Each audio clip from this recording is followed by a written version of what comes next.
tout simplement parce qu'il était fermé. Alors moi, ce matin, je vais introduire avec Moïse. Vous savez, la vie de Moïse est passablement impressionnante par son caractère, par sa foi et son appel au service. Moïse est l'auteur des 5 premiers livres de la Bible, appelés aussi le Pentateuque. La vie de Moïse, je la commence ce matin, je continuerai mardi pour voir comment il a été formé, mais ce matin, je vais vous montrer tout simplement des généralités sur sa vie. Alors, j'ai relevé que la vie de Moïse peut se résumer en 3 périodes bien distinctes. La première période, c'est ses premières 40 années. Moïse a passé ses premières 40 années à croire qu'il est quelqu'un à la cour de Pharaon. Vous pouvez les lire dans le livre des Actes, chapitre 7, verset 20 au verset 22. Et la deuxième partie de sa vie, il a passé d'autres 40 années dans le désert à apprendre qu'il n'était rien de lui-même. Premièrement, il croyait qu'il était quelqu'un. Et puis la deuxième partie, il va découvrir qu'il n'était rien de lui-même sans Dieu. Ça, c'est Actes chapitre 7, verset 23 au verset 29.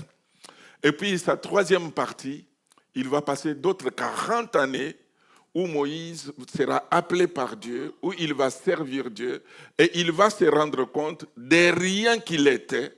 Dieu était capable de se servir de lui, et c'est ce que nous voulons apprendre à travers sa vie. Que le nom du Seigneur soit béni. Amen.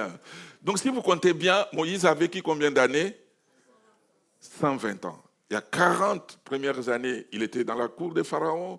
42e année, il est dans le désert. Et 43e année, donc il est au service du Seigneur.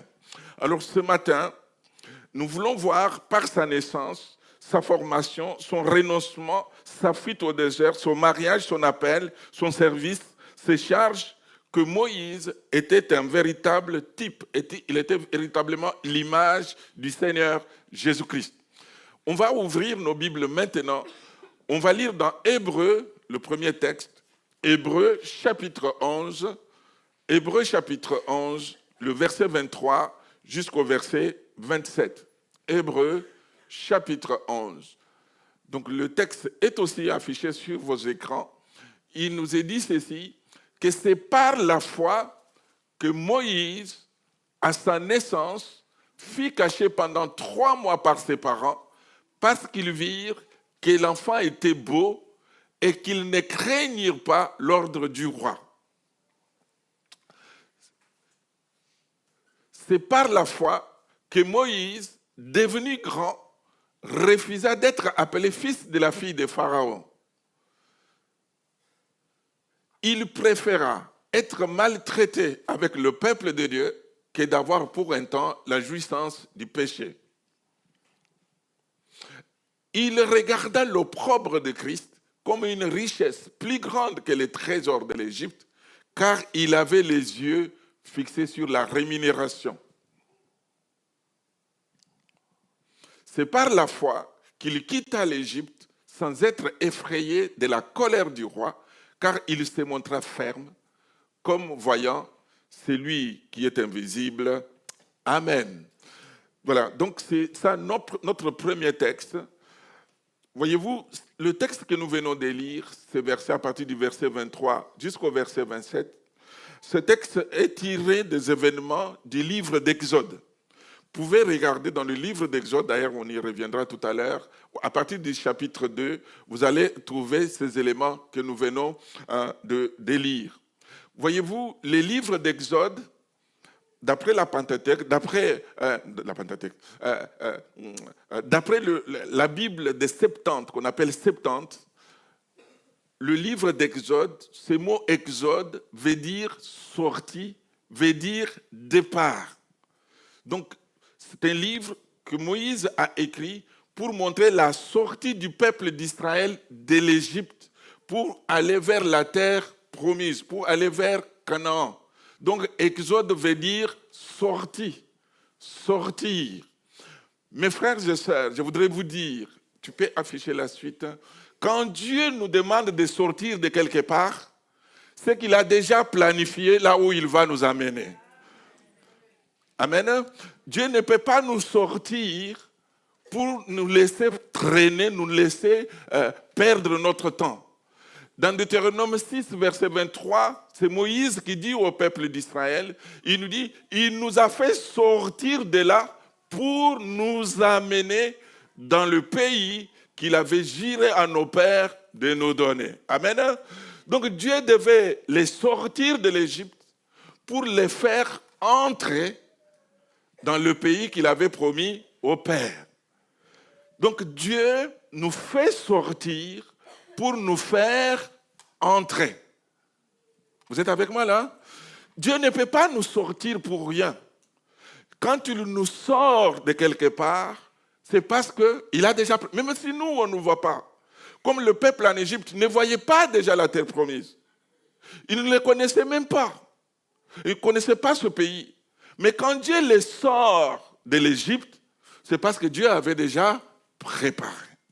La suite, c'est pour ça que j'ai intitulé ma méditation ce matin, la suite. J'ai mis 2 photos. Voyez-vous, la première qui est à ma gauche, c'est le peuple qui est en train de sortir de l'Égypte. Et la deuxième qui est à ma droite, c'est le peuple qui est en train d'entrer. Ils sont en train de traverser le Jourdain pour entrer dans Canaan. C'est pour dire, mes frères et sœurs, que nous devons sortir pour entrer. Amen. Sortir pour entrer. Sortir de l'Égypte pour entrer dans la terre promise. Quand Dieu nous sort de quelque part, je disais, c'est pour nous faire entrer dans ce qu'il a prévu. On ne peut pas entrer dans quelque chose que Dieu a préparé sans sortir de là où nous sommes, sans sortir de certaines choses. Si nous voulons entrer dans ce que Dieu a préparé pour nous en tant qu'Église, en tant que famille, en tant que chrétiens, en tant que chrétiennes, si nous voulons entrer dans ce que Dieu a préparé pour nous, mes amis, nous devons sortir pour pouvoir entrer. Amen. Abraham devait sortir des Chaldées pour pouvoir entrer dans Canaan. Le peuple d'Israël devait sortir de l'Égypte pour pouvoir entrer dans la terre promise. Nous devons sortir des ténèbres pour pouvoir entrer dans... Très bien, vous avez tout compris. Nous devons sortir de la malédiction pour pouvoir entrer... Super. Nous devons sortir de notre ancienne vie pour pouvoir entrer... Nous devons sortir de la mort éternelle pour pouvoir entrer... Super. Donc, voyez-vous, avant d'entrer, il faut d'abord sortir. Est-ce que ce matin, tu es prêt? Est-ce que vous êtes prêts à sortir? Des fois, même de certaines conceptions, de certaines manières de penser, d'agir, de certaines opinions. Est-ce que nous sommes prêts à sortir pour pouvoir entrer dans ce que Dieu a préparé pour nous? Moi, je crois que Dieu a de belles choses pour son peuple. Je crois de tout cœur que Dieu a des choses qu'il a préparées. Dieu a des plans, Dieu a des projets. Mais pour que nous puissions y entrer, nous devons sortir de ce que nous sommes aujourd'hui pour pouvoir entrer dans ce que Dieu a préparé pour nous. Amen. Dis-lui, sors de ta vie présente. Sors de ta vie présente. Sors de ta vie présente pour qu'on puisse entrer dans ce que Dieu a préparé pour nous. Donc nous avons besoin de sortir de nos conceptions, de notre manière de faire, de notre manière de réagir, de notre manière de regarder, de notre manière de dire les choses. Nous devons sortir de notre vie ancienne, de nos anciennes conceptions, pour pouvoir entrer dans ce que Dieu a préparé pour nous. Que personne ce matin ne se prive de ce que Dieu a préparé pour lui. Dieu a des plans, Dieu a des projets. Que son nom soit béni. Alors, je vous disais que ce texte, il se retrouve dans Exode chapitre 2. Vous lirez à partir du... Juste le verset 23 que nous avons lu.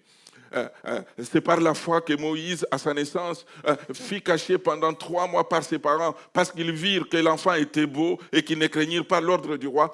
C'est Exode 2 du 1er jusqu'au 10e verset. Mais ici, c'est résumé. C'est résumé. Juste ce verset 23.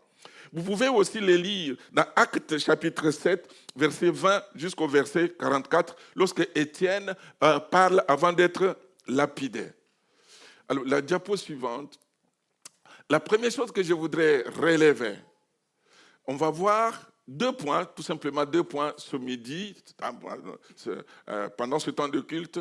Et puis après, le temps de jeûne et prière, là, ça sera un texte qu'on lira. Mais le mardi, on continuera, mardi soir, on continuera bien sûr sur la vie de Moïse. Mais on va vraiment le voir à l'école, en formation avec Dieu. Nous allons voir le contexte de la naissance de Moïse.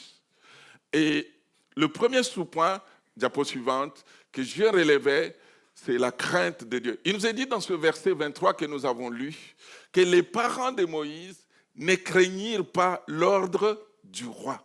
Mais pourquoi? Parce qu'ils avaient la crainte respectueuse de Dieu. Amen. N'oubliez pas qu'en ce moment-là, Pharaon, c'est le roi le plus puissant du monde. C'est le roi fort sur toute la terre.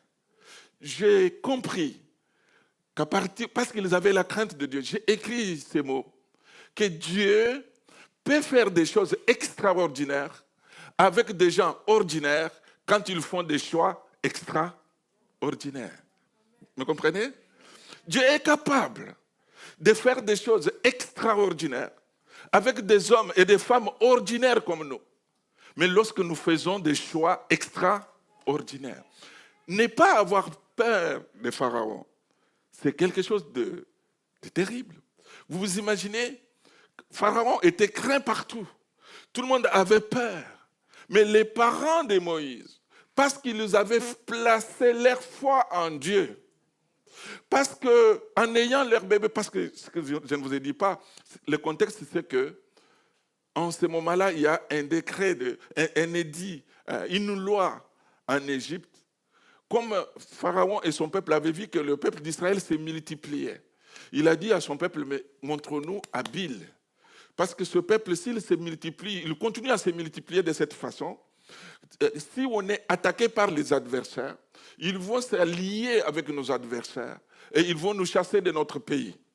Donc, d'abord, il a dit aux sages-femmes, ça on verra tout à l'heure au jeûne et prière, que lorsque vous accoucherez les femmes des Hébreux, dès que vous verrez que c'est un garçon, il faut les tuer dès l'accouchement.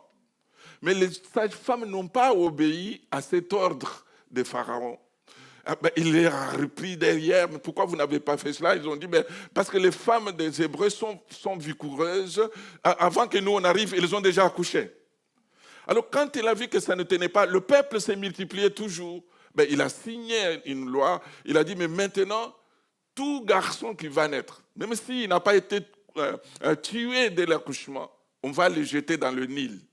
Et c'est dans ce contexte-là que Moïse est né. Et ses parents, parce qu'ils avaient foi en Dieu, la Bible nous dit qu'ils ne craignirent pas l'ordre du roi. Pourquoi? Parce qu'ils avaient foi. Vous savez, mes amis, quand on a foi en Dieu, on peut braver certaines choses. Parce qu'on sait que c'est lui qui est en nous. Il est plus grand que le roi de ce monde. Amen. Donc les parents de Moïse étaient des esclaves, étaient des personnes ordinaires. Ses grands-parents étaient des hommes et des femmes ordinaires. Mais ces hommes et ces femmes ordinaires avaient fait quelque chose d'extraordinaire, désobéir à un roi puissant, à un roi fort. C'est pour ça que je me dis, mais Dieu peut faire des choses extraordinaires avec des gens ordinaires quand ils font des choix extraordinaires. Est-ce que ce matin, tu es prêt, toi aussi, à braver l'ordre, à braver tout ce qui peut faire que nous puissions aller contre la parole de Dieu, que nous ne puissions pas obéir à la parole, même si ça dominait sur toi, même si c'était trop dur pour toi, mais que ce matin, tu te dises, mais comme les parents de Moïse, je vais avoir la crainte respectueuse de Dieu dans mon cœur. Et quand tu lui dis, ils craignirent l'ordre, ne craignirent pas l'ordre du roi, ici, le verbe craindre, ce n'est pas le verbe avoir peur, en fait. Parce qu'ils avaient le respect des choses de Dieu. Ils avaient le respect de Dieu qui n'ont pas eu peur de Pharaon. Il dit, mais Pharaon, bien sûr, il a dit, mais nous avons notre Dieu. Amen. Réalisez que Dieu est fidèle. La foi ne craint pas les menaces des hommes. Au contraire, elle les brave. C'est elle qui a donné le courage à ceux qui étaient faibles, qui a rendu forts les impuissants, qui a soutenu les martyrs, comme nous le montre le chapitre 11 des Hébreux. C'est la foi en Dieu et en sa parole qui l'a fait traverser des difficultés, nous rend vainqueurs du monde et de toute puissance de l'ennemi. Shadrach, Meshach et Abednego étaient dans le même contexte, mais au lieu de se prosterner devant la statue du roi, ils ont dit non, roi, nous ne nous prosternons pas devant ta statue. Vous savez comment ils ont été pris et jetés dans la fournaise ardente. Et quand le roi se réveille, il regarde, il dit à ces gens, mais n'avons-nous pas jeté 3 personnes dans la fournaise? Mais là, j'en vois combien? J'en vois 4. Et le 4e, on dirait un fils de Dieu. Amen. Mais pourquoi? Parce que Dieu ne les a pas abandonnés. Alors, mes frères et sœurs, ayons la crainte respectueuse de Dieu. Non pas craindre Dieu parce que je suis devant tel ou tel autre, mais avoir la crainte de Dieu quand on est seul, quand on est devant la tentation, quand on est en difficulté, quand on est éloigné de l'église, quand on est avec ses collègues, des fois qui disent des bizarreries, quand on est au milieu isolé. Mais même dans ce milieu-là, n'oublions jamais que nous faisons partie du peuple de Dieu. Que mon Dieu est là. Amen. Que mon Dieu est là. Ce n'est pas parce que je vais essayer de me confondre, je vais être comme tout le monde, que tout le monde va m'aimer et que les choses vont changer. Vous savez, des fois, les gens attendent de voir la différence. Nous sommes dans un monde qui a perdu ses repères. Et je crois que les chrétiens que nous sommes, nous devons être des repères aujourd'hui. Je voudrais le dire sans m'éventer, mais je sais. Vous savez que le chrétien, je le disais vendredi, le chrétien est appelé disciple. Le chrétien est aussi appelé fidèle. Vous savez ça ou pas?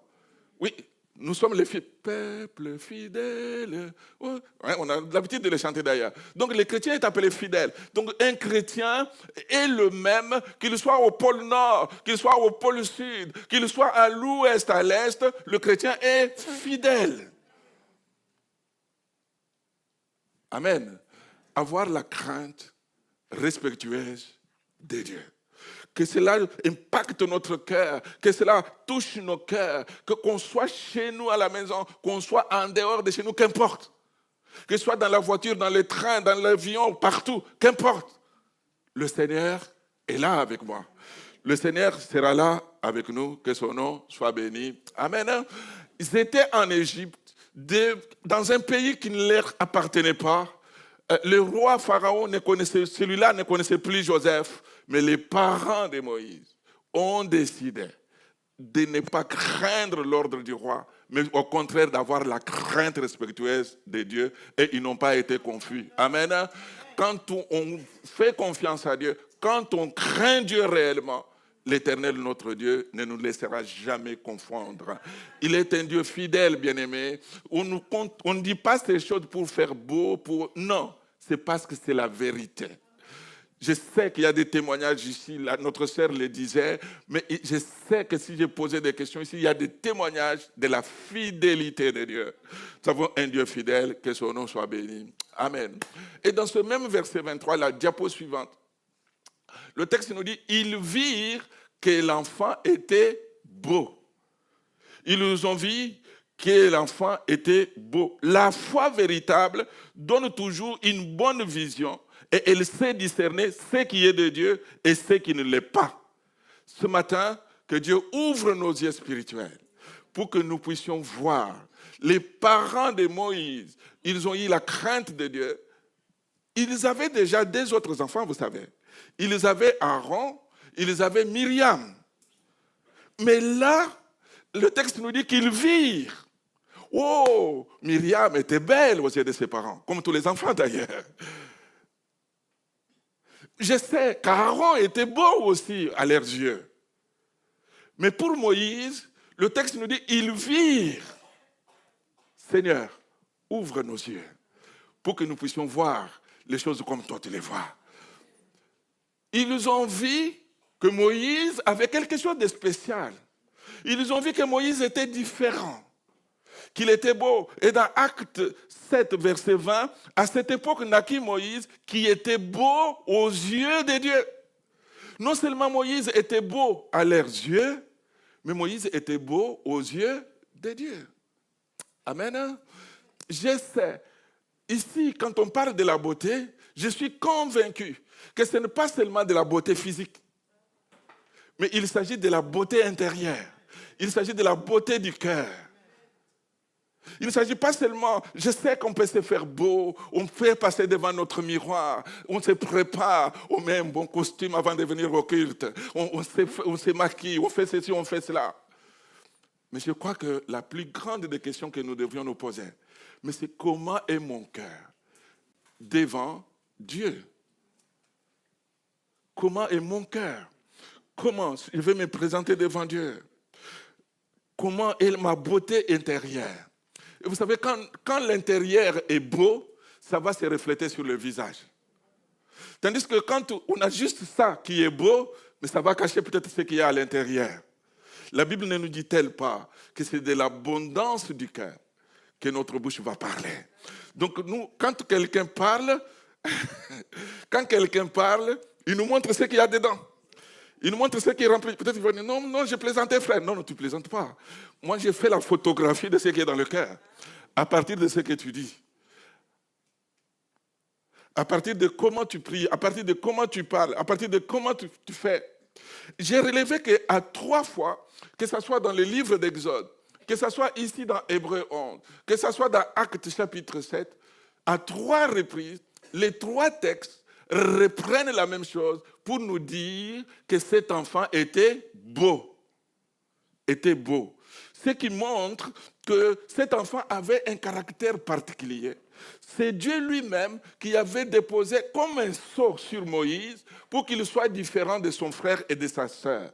Ma prière ce matin, mon frère, ma sœur, c'est que notre Dieu pose sa main sur ta vie et qu'il te transforme de l'intérieur, qu'il puisse changer de l'intérieur. Amen. Afin que ce que nous reflétons puisse manifester la gloire de son nom. Soyons beaux aux yeux de Dieu, de plus qu'être beaux aux yeux des hommes. Et puis la troisième chose, la diapo suivante, toujours au verset 23. À sa naissance, Moïse fut caché pendant 3 mois par ses parents. Donc Moïse a été caché, pourquoi je vous l'ai dit? Parce qu'il était menacé de mort.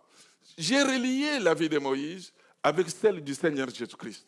Vous vous rappelez que Jésus, à sa naissance, il a été aussi menacé de mort par le roi Hérode. Donc il y a une forme de parallèle. Moïse a été caché pendant 3 mois. Et la diapo suivante, à un certain moment, il ne pouvait plus le cacher. J'ai pris la photo d'un gros bébé, peut-être qui pleurait fort, qui criait fort. Le voisin dit, mais il y a un enfant dans cette maison-là. Donc les parents ont pris peur. Bien sûr que la foi nous donne le discernement. La foi nous donne l'intelligence. La foi nous donne de comprendre des choses. Alléluia. Vous allez me dire peut-être, mais frère, s'ils avaient la foi, pourquoi à un certain moment ils ont paniqué? Pourquoi ils ont... Non, parce que la foi ne nous demandera jamais d'aller prendre les risques. La foi n'est pas... Imaginez-vous, si vous dites, frère, moi j'ai la foi, vous allez voir, Dieu est capable d'arrêter le train, je vais prendre l'horaire, quand le train va passer à la gare de Marom, je vais me coucher sur les rails, vous allez voir, le train va s'arrêter. Vous pensez que ça va le faire? Non. Ça ne va pas le faire. On fera le service d'inhumation. Ouais, ça ne va pas le faire. Donc la foi nous donne la sagesse, la foi nous donne le discernement, la foi nous donne des périodes, la foi nous donne de comprendre des choses. Et là, comme il ne pouvait plus les cacher, qu'est-ce qu'elle a fait la maman? C'est Exode chapitre 2, verset 3. Il nous est dit, elle prit une caisse de jonc, qu'elle enduisit de bitume et de pois, et il lui mit l'enfant. Ce que j'ai découvert en regardant ce texte dans sa racine, la caisse de jonc, là où Moïse a été déposé, le nom caisse de jonc en hébreu veut dire Teba Théba veut dire l'arche. Vous êtes avec moi? L'arche, comme l'arche que Noé avait fabriquée pour protéger sa famille. Alléluia. Donc, Jochebed, la maman de Moïse, en construisant la caisse, en construisant les coffrets, elle avait construit une arche. D'ailleurs, le texte dit vaisseau que construisit Noé. Coffre, c'est le même mot aussi qui est utilisé, coffre du témoignage ou l'arche de l'alliance. C'est le même mot. Donc, la maman de Moïse, en construisant cette caisse, c'est comme Noé qui avait construit l'arche pour sauver sa famille, mais elle, c'était pour sauver son fils. Amen. Qu'aujourd'hui, toi aussi et moi, nous puissions construire l'arche. Nous puissions construire une caisse. Oh, la nôtre ne sera pas des gens. La nôtre sera peut-être dans la prière pour que les nôtres aussi soient protégés, pour que les nôtres aussi soient gardés. Amen. Vous savez que quand Noé avait construit l'arche, il n'y a que ceux qui étaient dans l'arche qui ont été sauvés du déluge. Et nous voulons prier parce que le Seigneur revient bientôt. Nous voulons prier pour les nôtres afin que notre Dieu puisse les entourer et que les nôtres aussi soient sauvés, que son nom soit béni. Alléluia. Et la maman de Moïse, elle construit cette caisse, cette arche. Elle dépose son fils dans l'arche. La Bible nous dit qu'elle l'a déposé parmi les roseaux sur le bord du fleuve. Elle a pris le risque. Bien sûr qu'elle l'a protégé dans une caisse. Mais est-ce que cela suffisait? Non. Il a fallu qu'elle aille le mettre le bord, le long du Nil, parmi les roseaux. Bien sûr que nous prions pour les nôtres. Nous voulons qu'ils soient protégés. Mais nous devons aussi avoir foi. Nous devons aussi nous mettre devant Dieu. Nous dire, mais Seigneur, bien sûr que moi j'ai pris, mais je te l'abandonne. Amen. C'est ce qu'elle a fait. Elle a pris, elle a déposé, et elle est même partie. C'est la petite sœur qui est restée en train de surveiller. Elle est partie. Mais pourquoi? Je suis convaincu de tout mon cœur que Jochebed faisait confiance à Dieu. Il dit, mais Seigneur, l'enfant, il est beau. C'est toi qui nous l'as donné. Toi, tu vas en prendre soin. Des fois, on a étouffé les nôtres. On a étouffé nos enfants parce qu'on voulait les convertir de force. Tu t'es converti. Tu sais, tu vas aller en enfer. On prie et on l'abandonne à Dieu. Le Seigneur, il est grand. Il est capable de prendre soin. Il est plus que nous. Il connaît toutes choses. Amen. Et voyez-vous, il a déposé parmi les roseaux sur le bord du fleuve. Ce qui m'a toujours étonné, je crois que je vous l'ai déjà dit, c'est que la caisse n'est pas entraînée par les courants d'eau. La caisse est restée là. Cette caisse n'est pas renversée par les vagues. Non, elle n'est pas retournée. Cette caisse n'est pas touchée par les serpents. En Afrique, il y a des serpents. Cette caisse n'est pas touchée par les crocodiles. Peut-être que vous allez dire, mais ce n'était pas aux eaux. En Afrique, dans les fleuves et dans les rivières, il y a des crocodiles. Vous le saviez ou pas? Pour les Africains qui sont là, je sais que vous êtes d'accord avec moi. Mais je me suis demandé, mais comment expliquer que la caisse est placée le long du Nil? Comment il ne se renverse pas? Comment il n'y a pas un serpent qui... En plus, l'enfant pleurait. Il y avait de quoi attirer des animaux féroces. Mais si la caisse ne s'est pas renversée, si le serpent n'est pas passé par là, si le crocodile n'est pas passé par là, parce que la caisse n'était pas placée parmi les roseaux, mais la caisse était placée entre la main du Seigneur. C'est le Seigneur qui protégeait la caisse. Amen. Et ma prière ce matin, c'est que notre Dieu pose sa main sur ta vie. Que notre Dieu puisse t'entourer. Que notre Dieu puisse te fortifier. Que notre Dieu puisse te garder. Que tous les traits enflammés de l'adversaire n'aient aucun impact dans ta vie. Que tu sois entouré de sa grâce. Amen. Qu'il y ait comme une muraille de feu qui soit érigée autour de toi. Que la main invisible de mon Dieu soit sur ta vie. Amen. Dis-lui un peu que la main de Dieu soit sur toi. Dis-lui un peu. Que la main de Dieu soit sur ta vie. Et la suite nous dit, la diapo suivante, que ne pouvant plus le cacher, elle prit une caisse de jonc, je l'ai expliqué, vas-y, qu'elle enduisit des bitumes et des pois, elle y mit l'enfant, elle le déposa parmi les roseaux sur le bord du fleuve. Alors, la sœur de l'enfant, au verset 4, Exode 2, il nous a dit que la sœur de l'enfant se tient à quelque distance pour savoir ce qui lui arriverait. Et moi, ma prière ce matin, plus que la sœur de l'enfant, que l'ange de l'Éternel campe autour de toi. Que l'ange de l'Éternel puisse t'entourer. Que rien de mauvais, qu'en 2026, que rien de négatif ne t'arrive. Il y a plus que la sœur. Ici, il y a le Seigneur Jésus-Christ. Il est celui qui veille sur ses enfants. Il est celui qui en prend soin. Amen. Et la diapo suivante nous dit, la fille de Pharaon, ce qui est étonnant, c'est qu'au moment où la caisse que contenait Moïse est placée, le verset 6 nous dit, mais la fille de Pharaon descendit au fleuve pour se baigner. Vous allez me dire, mais c'est un hasard. Pasteur, c'est un hasard. Ah, j'aime bien cet hasard-là. J'aime bien. La fille de Pharaon descendit au fleuve pour se baigner. Et ses compagnes se promenèrent le long du fleuve.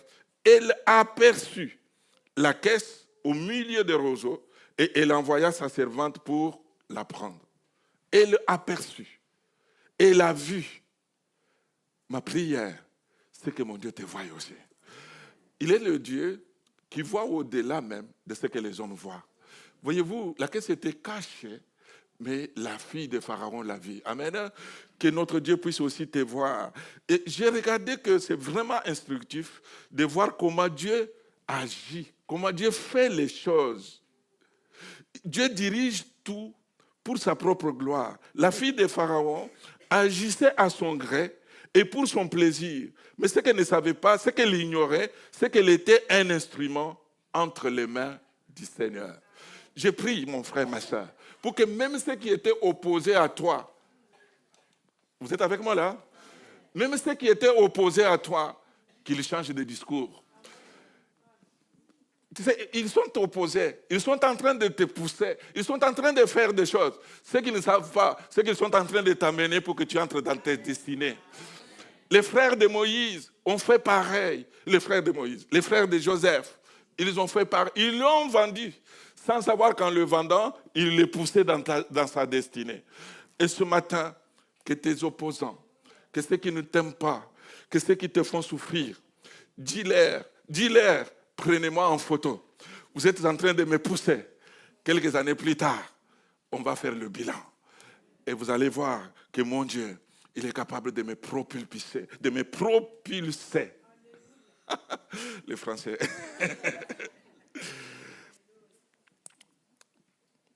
Le fait qu'elle descende au fleuve pour se baigner, le moment où elle le fait, correspondait au propos de Dieu à l'égard de l'enfant qui devait être le libérateur de son peuple.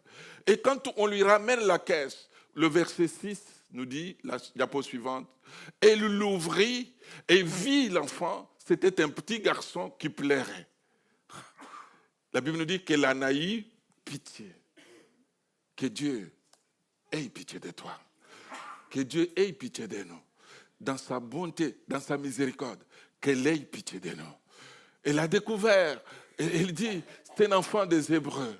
Et puis le verset 7 nous dit, Exode 2 nous dit, alors la sœur de l'enfant qui était là, qui veillait, dit à la fille de Pharaon, veux-tu que j'aille te chercher une nourrice parmi les femmes des Hébreux pour allaiter cet enfant? La suite nous dit, elle lui dit, mais va, la jeune fille alla chercher la mère de l'enfant. Et le verset 9 nous dit, la fille de Pharaon lui dit, quand elle amène sa mère, emporte cet enfant, allaite-le moi, je te donnerai ton salaire. La femme prit l'enfant et elle l'allaita. Amen. Et quand il y grandit, elle l'amena à la fille de Pharaon et il fit pour elle comme un fils. Elle lui donna le nom de Moïse, car dit-elle, je l'ai retiré des eaux. Amen. J'ai écrit dans mes notes que Dieu donne toujours plus que ce que nous lui donnons. Dieu donnera toujours plus de ce que nous, on lui donne. les parents de Moïse ont eu la crainte respectueuse de Dieu. On s'aimait la crainte respectueuse de Dieu dans leur vie. Mais en retour, voyez-vous, ils pensaient perdre leur enfant. Ils ne l'ont pas perdu. On leur a donné leur enfant. Mais en plus, c'est la mère qui s'est occupée d'éduquer cet enfant. Amen. Et vous savez que le temps où elle s'est occupée de Moïse, c'est au moment où on donne les bases, on donne l'éducation, l'enfant apprend des choses vite quand il est encore en bas âge. C'est en ce moment-là qu'elle a tout mis dans Moïse. Moïse a tout compris. Donc, on n'est pas étonné de sa décision plus tard. Parce qu'il a grandi avec sa propre mère. Et puis, ce que j'ai encore relevé dans ce texte, c'est qu'il y a eu beaucoup de femmes. Vous êtes avec moi à l'église? Allez, je commence un sujet qui fâche. Il y a eu beaucoup de femmes. Dieu a utilisé les femmes dans la vie de Moïse. Vous regardez, premièrement, j'ai soulevé sa mère. C'était une femme. Jusqu'ici, il n'y a pas encore des hommes qui mettent au monde. Il y a Myriam, sa sœur. Il y a la fille de Pharaon. Il y a les sages-femmes à sa naissance. Donc, les femmes ont joué un rôle très important dans le service, dans la vie de Moïse. Je voudrais dire à mes sœurs, femmes, vous êtes là? Je voudrais vous dire, si vous voulez que l'église de Marom décolle, si vous voulez que l'église entre vraiment dans sa destinée, femmes, levez-vous. Amen. Moïse est devenu efficace. Après, on verra ça mardi. Il s'est mal marié.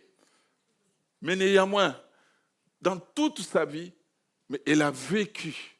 Il a été sauvé. Il a été éduqué. Il a été, dans toute sa vie, c'était les femmes. Moi, en tant que pasteur, je ne parle pas des frères qui sont célibataires. En tant que pasteur, je reconnais devant l'Église que si Dieu ne m'avait pas donné celle qu'il m'a donnée, je ne sais pas si j'aurais tenu dans le ministère jusqu'aujourd'hui. Amen. Nous avons besoin des sœurs. Nous avons besoin des femmes. D'ailleurs, vous avez vu, dans nos églises, ce sont les femmes qui sont nombreuses. Quasiment, allez, quelques frères vont se fâcher, mais on va régler les comptes après. Quasiment de tous nos services dans l'église, les responsables sont des femmes. À un certain moment, même le parking, aujourd'hui c'est Giresse, merci Giresse, mais même le parking, c'était une femme qui était responsable ici. Jérôme n'est pas trop content. Mais je ne dis que la vérité. Je ne dis que la vérité, on peut faire les comptes. Vous allez voir que tous les services carrément sont dirigés par les femmes. C'est pour ça qu'au mois de mars, quand nous fêtons, on dit on va mettre un dimanche spécial femme, quoi. Où les femmes vont chanter, où une femme va prêcher, ça sera le 28 mars d'ailleurs, où ça sera les femmes. Ah ben nous serons aussi là. Nous serons aussi là, bien sûr. Nous serons aussi bien. Mais c'est pour dire, mes frères et sœurs, que les femmes ont un rôle à jouer. La plus grande église évangélique du monde, la plus grande église évangélique du monde, elle est en Asie. C'est l'église de Yonggi-cho. Et cette église, si elle est devenue plus grande église du monde, le pasteur a appelé des hommes, il leur a dit, voilà ma vision. Il a dit, oh pasteur, non, ça on ne peut pas faire. Il a dit, bon, vous rentrez à la maison, mardi envoyez-moi vos épouses. Il a donné la même vision. Et les épouses ont dit, pasteur, nous on ouvre nos maisons, on va mettre ça en place. Ils ont fait en place des millions et des millions de personnes sont gagnées à Jésus-Christ. Amen. Donc dans la vie de Moïse, Dieu a vraiment utilisé des femmes. Que Dieu bénisse les femmes qui sont au milieu de nous. Amen. Qu'il leur fasse beaucoup de bien. Moïse, ce nom qui lui a été donné par la fille de Pharaon, veut dire tirer des eaux, extrait des eaux. Celui qui devait extraire Israël de l'Égypte devait être lui-même extrait des eaux. Pour extraire les autres du monde, pour extraire les autres du péché, pour extraire les autres des liens, des choses qu'ils vivent, nous devons être nous-mêmes extraits déjà de ces choses. Comment veux-tu, toi, si tu as des chaînes, si tu es lié, comment veux-tu libérer l'autre? On a besoin d'être d'abord nous-mêmes être libérés pour pouvoir libérer les autres. Comment puis-je délivrer quelqu'un des chaînes si je vis moi-même dans les mêmes choses? Ce n'est pas possible. Quelqu'un lié ne peut pas délivrer quelqu'un d'autre. Dieu nous extrait des chaînes, des liens pour que nous puissions à notre tour extraire aussi les autres, que son nom soit béni. Le nom même que la fille de Moïse, que la fille de Pharaon a donné à Moïse, montrait que Moïse tirait des eaux, Moïse devait extraire les autres. Il devait sortir les autres. Et ma prière ce matin, c'est que Dieu nous équipe pour que nous puissions extraire un grand nombre. Il y en a tellement nombreux qui sont comme dans les déluges, qui sont en train de noyer dehors. Mais que Dieu nous fasse grâce pour qu'un grand nombre soit attiré, soit sorti. Amen. Le deuxième point, je vais juste le donner en grande ligne et puis on va s'arrêter pour prier. C'est les 3 choix de Moïse. Au verset 24 de notre texte, il nous est dit, Moïse est devenu grand. Donc Moïse a grandi. Moïse est devenu grand. Vous savez, dans notre vie chrétienne, à un certain moment, nous sommes appelés aussi à grandir. Nous sommes appelés à avoir la maturité. Vous êtes toujours avec moi? Allez, je vois, vous êtes fatigués là. Moïse est devenu grand. Ben, on va aller regarder plus tard alors. On va s'arrêter là. Je voudrais qu'on prie maintenant. On va prier. On va prier. Amen. On va prier. On va demander au Seigneur de nous aider à grandir, à avoir la maturité. Il y avait 3 choses qu'on devait voir, mais on va les voir plus tard. C'est pas grave.